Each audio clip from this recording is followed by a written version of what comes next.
The Seven Hermetic Principles explained. The seven Hermetic Principles, upon which the entire Hermetic philosophy is based, are as follows. 1. The Principle of Mentalism. 2. The Principle of Correspondence. 3. The Principle of Vibration. 4. The Principle of Polarity. 5. The Principle of Rhythm. 6. The Principle of Cause and Effect. 7. The Principle of Gender. These 7 principles will be discussed and explained as we proceed with these lessons.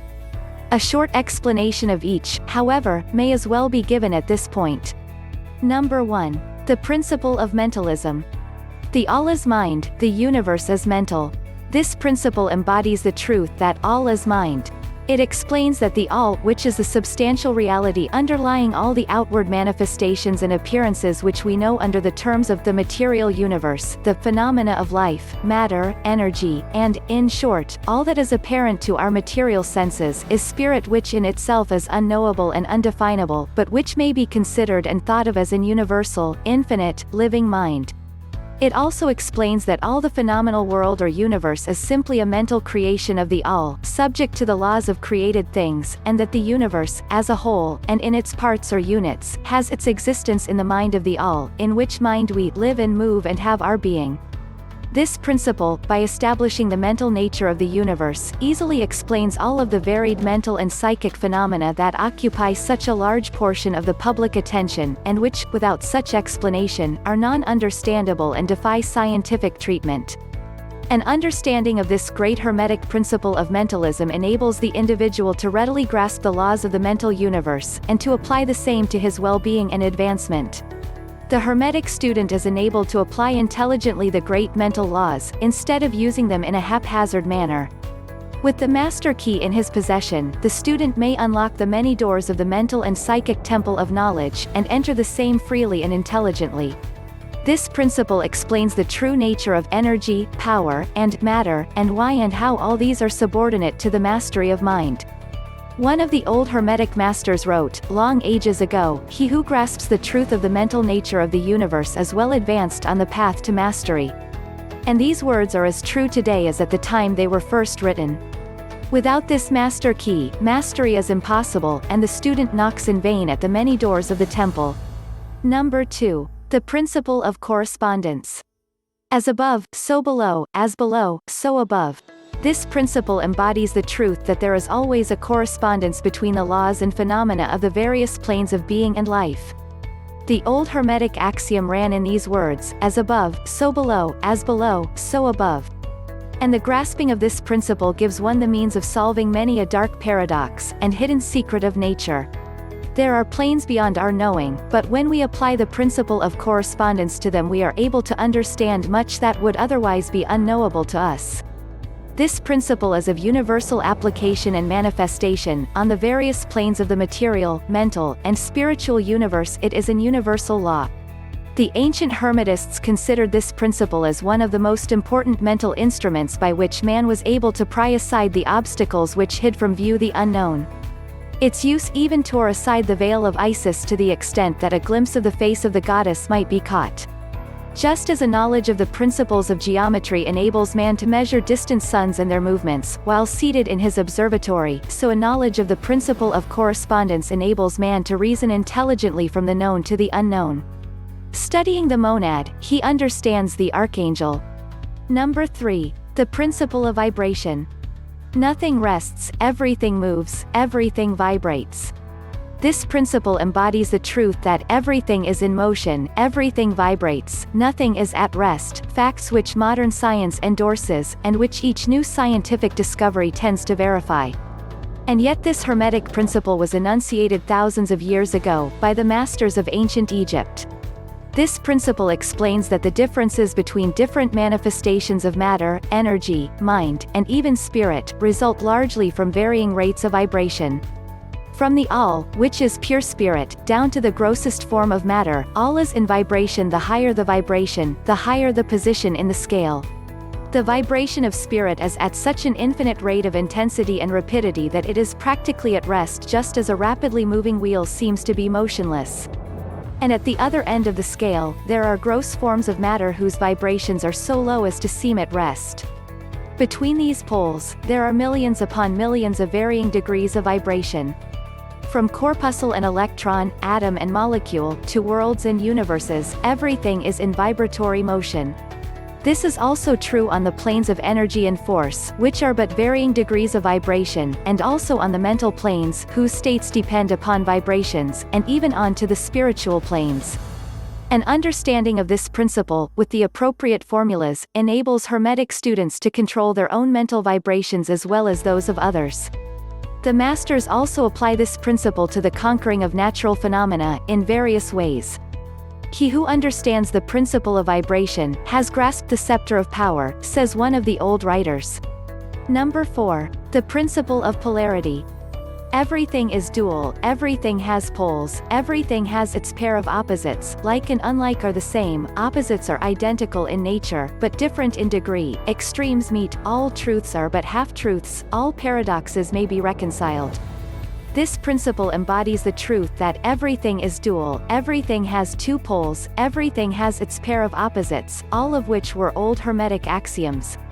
It explains the old paradoxes, that have perplexed so many, which have been stated as follows: thesis and antithesis are identical in nature, but different in degree, opposites are the same, differing only in degree, the pairs of opposites may be reconciled, extremes meet, everything is and isn't, at the same time, all truths are but half-truths, every truth is half-false, there are two sides to everything, etc. It explains that in everything there are two poles, or opposite aspects, and that opposites are really only the two extremes of the same thing, with many varying degrees between them. To illustrate, heat and cold, although opposites, are really the same thing, the differences consisting merely of degrees of the same thing. Look at your thermometer and see if you can discover where heat terminates and cold begins. There is no such thing as absolute heat or absolute cold. The two terms heat and cold simply indicate varying degrees of the same thing, and that same thing, which manifests as heat and cold, is merely a form, variety, and rate of vibration. So, heat and cold are simply the two poles of that which we call heat, and the phenomena attendant thereupon are manifestations of the principle of polarity. The same principle manifests in the case of light and darkness, which are the same thing, the difference consisting of varying degrees between the two poles of the phenomena.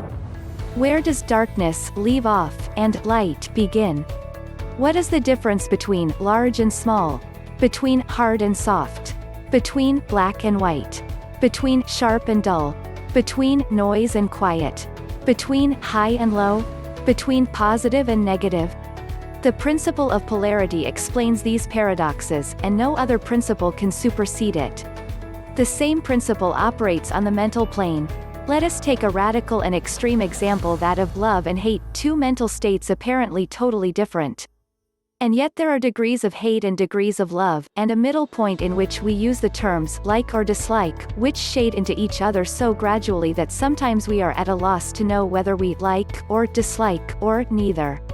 And all are simply degrees of the same thing, as you will see if you will but think a moment.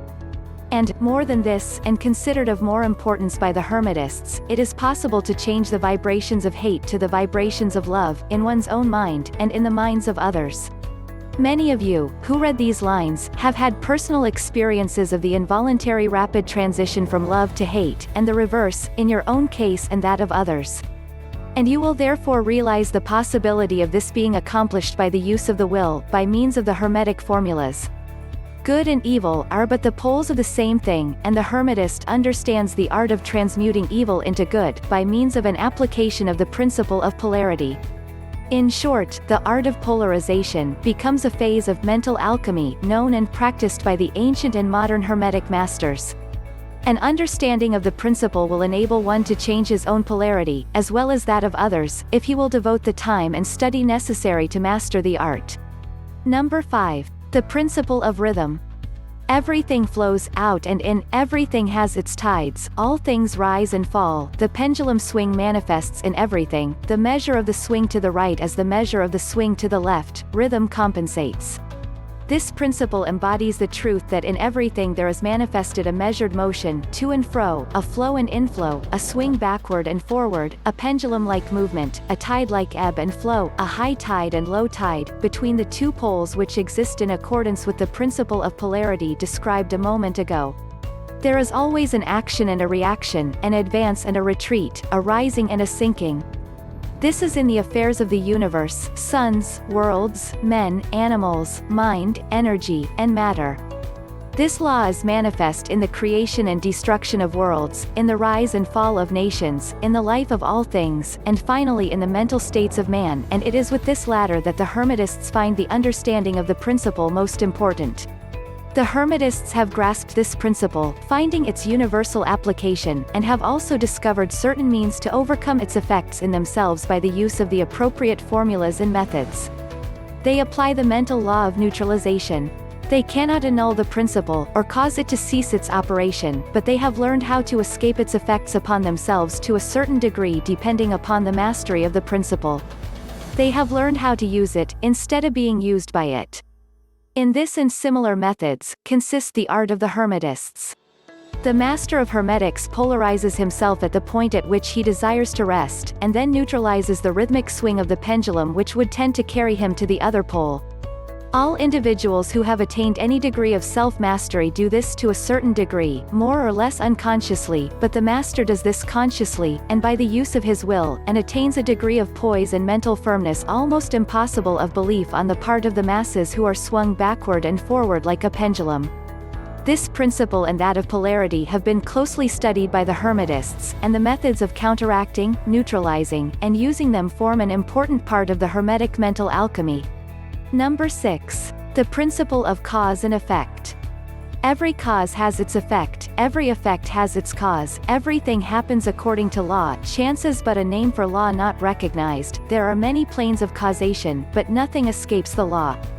This principle embodies the fact that there is a cause for every effect, an effect from every cause. It explains that everything happens according to law, that nothing ever merely happens, that there is no such thing as chance, that while there are various planes of cause and effect, the higher dominating the lower planes, still nothing ever entirely escapes the law. The Hermetists understand the art and methods of rising above the ordinary plane of cause and effect to a certain degree, and by mentally rising to a higher plane they become causers instead of effects. The masses of people are carried along, obedient to environment, the wills and desires of others stronger than themselves, heredity, suggestion, and other outward causes moving them about like pawns on the chessboard of life. But the masters, rising to the plane above, dominate their moods, characters, qualities, and powers, as well as the environment surrounding them, and become movers instead of pawns. They help to play the game of life, instead of being played and moved about by other wills and environment. They use the principle instead of being its tools. The masters obey the causation of the higher planes, but they help to rule on their own plane. In this statement there is condensed a wealth of Hermetic knowledge, let him read who can. Number 7. The principle of gender. Gender is in everything, everything has its masculine and feminine principles, gender manifests on all planes. This principle embodies the truth that there is gender manifested in everything, the masculine and feminine principles ever at work. This is true not only of the physical plane, but of the mental and even the spiritual planes. On the physical plane, the principle manifests as sex, on the higher planes it takes higher forms, but the principle is ever the same. No creation, physical, mental or spiritual, is possible without this principle. An understanding of its laws will throw light on many a subject that has perplexed the minds of men. The principle of gender works ever in the direction of generation, regeneration, and creation. Everything, and every person, contains the two elements or principles, or this great principle, within it, him or her. Every male thing has the female element also, every female contains also the male principle. If you would understand the philosophy of mental and spiritual creation, generation, and regeneration, you must understand and study this Hermetic principle. It contains the solution of many mysteries of life. We caution you that this principle has no reference to the many base, pernicious and degrading lustful theories, teachings and practices, which are taught under fanciful titles, and which are a prostitution of the great natural principle of gender. Such base revivals of the ancient infamous forms of phallicism tend to ruin mind, body and soul, and the Hermetic philosophy has ever sounded the warning note against these degraded teachings which tend toward lust, licentiousness, and perversion of nature's principles. If you seek such teachings, you must go elsewhere, for them Hermeticism contains nothing for you along these lines. To the pure, all things are pure, to the base, all things are base. Thank you for watching. Till next time.